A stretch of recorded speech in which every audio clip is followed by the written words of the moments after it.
Okay, this one is due to this motor problem. Keep vibration, you see. So when you open the door,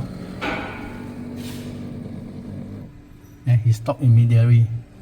I write new one, he was stop smooth one.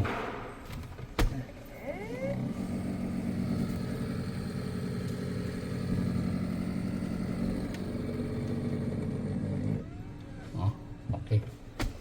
So this motor, it will affect the cooling, go to below.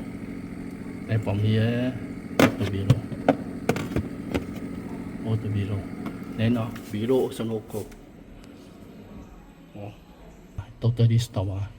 It will affect the whole face no cool.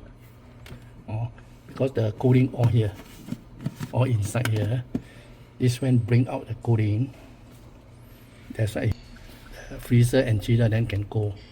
Then if this one stop, the cooling all stay inside. Never bring our freezer also start to defrost. And the chiller also no cold. This one very important.